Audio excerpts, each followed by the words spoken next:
Fique agora com Lições Fraternais com Daniel Segredo, mais um programa da Rádio e TV Fraternal. Olá, amigos e amigas da Rádio e TV Fraternal, muito bem-vindos a mais um capítulo do Lições Fraternais.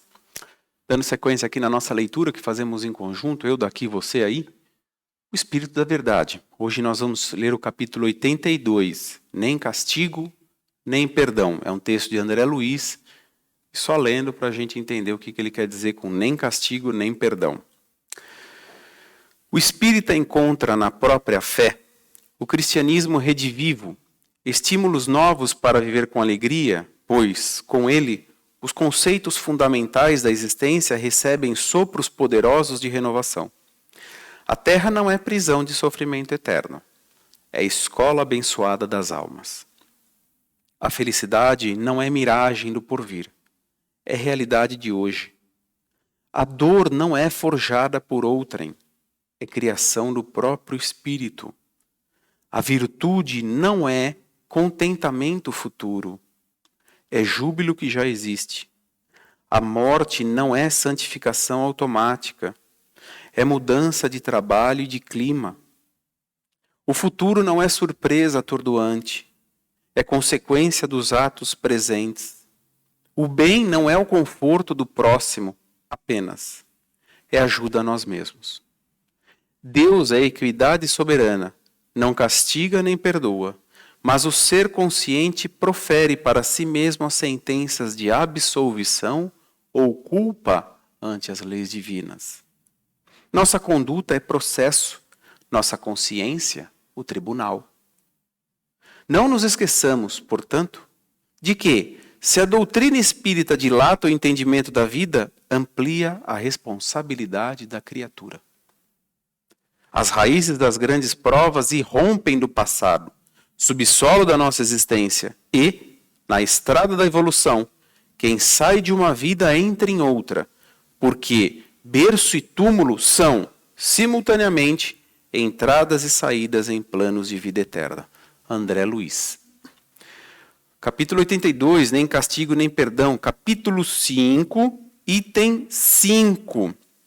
Esse capítulo 82, nem castigo nem perdão, faz menção ao Evangelho segundo o Espiritismo. No capítulo 5, bem-aventurados os aflitos. Item 5 também, causas atuais das aflições. Uma coisa está ligada à outra, gente. Veja só que beleza que é quando a gente está lendo um livro espírita. Não só, é lógico, todo livro tem um link com um capítulo anterior, o sucessor e assim sucessivamente. Mas veja aqui a beleza de toda a narrativa, que agora a gente está falando do quê? De outro capítulo do Evangelho, mas que faz menção também o que nós falamos na semana passada. Não contamos a história da semana passada de Barsabás? Lembra a história de um pão?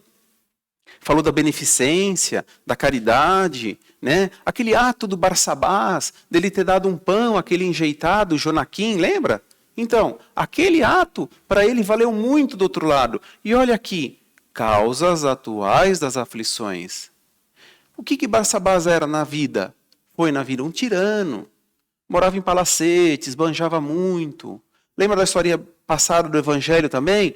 2 homens, um rico e um pobre, Deus lhes deu um saco para cada um, para que ali eles pusessem as caridades, as boas ações que eles fizessem, iam ser computadas através das moedinhas que seriam colocadas naqueles sacos. E um chegou volumoso e cheio, o outro chegou pouquinho, mas o pouquinho pesava mais do que aquele cheio. Por quê? Aquela caridade tinha sido mais bem feita, aquela caridade tinha sido feita de coração, foi a beneficência pura. Ou seja, atos em vida. Atos em vida é exatamente aqui, causas atuais das aflições. Nós estamos num caminho de idas e vindas. Não preciso falar sobre reencarnação, estamos falando de espiritismo, é óbvio. Eu e você compreendemos. Muita coisa tem significado, tem justificativa através da reencarnação. Muita coisa se responde através da reencarnação. E o capítulo 5 vem dizer exatamente isso. Voltando na lição da semana passada, Barsabás, que foi um tirano, agora ele ia voltar como filho do Jonaquim, que era um carpinteiro simples. E qual a função disso? Se redimir. Mas Daniel, então ele ia ser castigado, porque ele era tirano, ele tinha condições, ele judiava dos velhinhos, das pessoas, que foi relatado lá no texto do livro também, do irmão X. Não é Deus que puniu ele. É isso que essa lição de hoje está falando.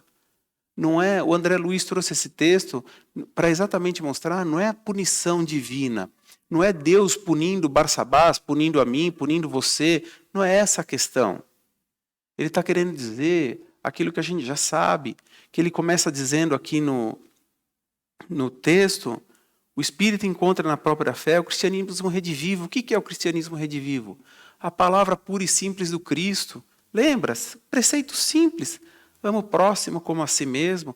Não faça para os outros o que você não quer que façam para você. Olha só, a gente que dificulta. Então, a vida é esse plantio. É aquela frase pronta, é clichê, mas não ensina muito. Não é? A semeadura é opcional, mas a colheita é obrigatória.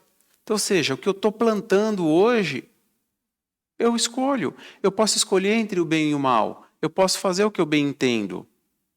Mas lá na frente, eu vou voltar para reparar. André Luiz tem uma frase que diz exatamente isso. Preste atenção por onde caminhas.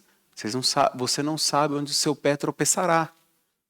Ou seja, hoje você critica aquele que tem aquela atitude, mas talvez no passado eu já tenha feito aquilo também. Então, assim, sempre tenhamos essa percepção de que o que está sendo feito hoje está sendo computado no nosso livro da vida.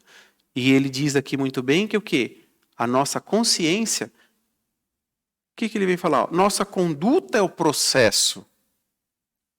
Nossa consciência é o tribunal. Lembra, está no Barsabás lá? O que aconteceu com ele? Anos e anos vagando pelo nevoeiro, que ele não enxergava nada. Por quê? A consciência estava pesada.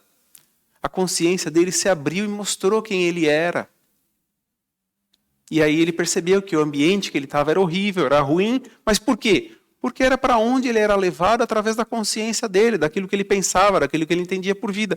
É exatamente o que está acontecendo aqui. Nem castigo, nem perdão. A escolha que você fez. Aí a misericórdia divina através da reencarnação para que voltemos e refaçamos, mas de uma maneira diferente. Passamos melhor, porque a gente tem capacidade. Nossa conduta é o processo. Nossa consciência é o tribunal, como diz André Luiz. Então que eu faça diferente agora. Ele diz, a morte não é uma santificação automática. A gente acha que morreu, virou santo. Não. Morreu. A gente continua sendo a mesma coisa que era aqui. Se era ruim, vai continuar sendo ruim. Se era bom, vai continuar sendo bom. Como Barsabás. Barsabás foi lá para um patamar que era ruim. Por quê? Porque ele levava uma vida ruim. Era uma vida pegada à matéria. Quando ele teve a oportunidade de ver, através como espírito desencarnado, ver a família dele só brigando pelos bens materiais, foi o que ele deixou. Foi só o que ele deixou. Não deixou uma instrução no bem. Mas a misericórdia divina nunca falha. E aí ela volta o quê? Para que ele se redima, para que ele faça diferente. Daniel, mas eu não posso entender isso como uma punição. Mas o professor que não dá nota boa para o aluno, ele está punindo o aluno? A prova não é reflexo do que você entendeu da matéria? Como somos, aí vem a questão, antes de criticar o professor, como somos nós como os alunos? Essa é a questão que deve colocar. Eu sigo o evangelho no que Jesus me ensina? Eu sigo no meu dia a dia o que ele me ensina através de perdão, de tolerância, de relevar, de paciência, de caridade, de tudo que ele me ensina através do evangelho, eu ponho em prática no meu dia a dia? Então adianta eu criticar o professor? Ou se o aluno que tirou nota baixa foi por falta de seguir o roteiro do mestre? Faça sua reflexão acerca desse tema. Porque é muito fácil criticar. Seria muito fácil criticar. Deus me castigou aqui. Será? Será que em vidas passadas eu não fiz o que exatamente eu sofro hoje? Eu fiz para os outros? E hoje eu vim para quê? Para perceber o quanto dói, o quanto incomoda, o quanto magoa. Então eu posso fazer diferente. Ou eu vou querer viver nessa vida de luta comigo mesmo. Ele fala exatamente, o bem não é o conforto do próximo apenas, é ajuda a nós mesmos. É a retribuição esperando retribuição. É a caridade pura e simples. É eu fazer o bem pelo bem do outro e isso me promove espiritualmente. Mas sem que eu espere isso. É apenas acreditar, apenas ter crença nisso. Apenas ter fé nesse sentido do bem, de fazer o bem. Como Barsabás, aquele pão que ele doou para ele enjeitado, brilhou como uma estrela de resgate para ele, de luz para ele no momento que ele mais precisava. Aquele pãozinho que ele doou para o menino enjeitado lá há 32 anos. Está vendo como é? Chico tinha uma frase que nos ajuda a entender essa questão a causa das aflições. Muitas dessas aflições nós mesmos causamos. Então, Chico dizia, embora ninguém possa voltar atrás e fazer um novo começo, qualquer um pode começar agora a fazer um novo fim. Ou seja, se eu venho errando até agora, o que me impede de fazer diferente para que eu comece a errar menos? Porque não vamos ser também gananciosos, não vamos querer só acertar, mas vamos procurar errar menos. Esse é o caminho, esse é o propósito. Ensina a frase do Chico. Então, esse é o caminho da evolução. É de entender, é de compreensão. É o que o Evangelho fala tanto de compreensão. Em cada texto ele traz o quê? A reflexão para que compreendamos. E compreendendo, a gente vai aceitando. Não aceitando pelo conformismo. Compreender é diferente de conformismo. Compreender é entender, é ter essa justificativa. Ah, então eu sofro porque eu fiz os outros sofrerem. Não leve assim.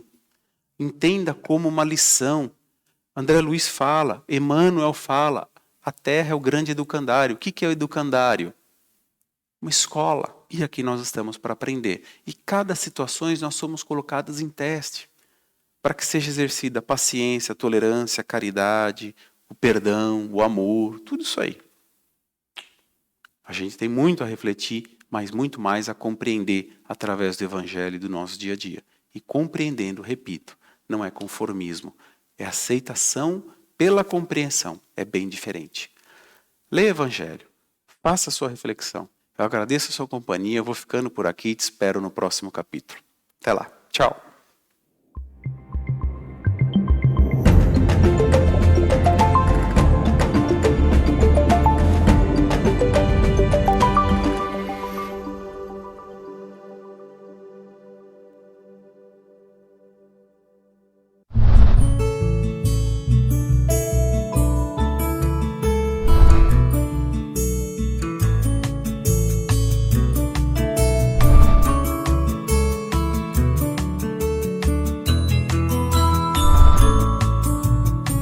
Você assistiu Lições Fraternais com Daniel Segredo, mais um programa da Rádio e TV Fraternal, sempre em sintonia com você.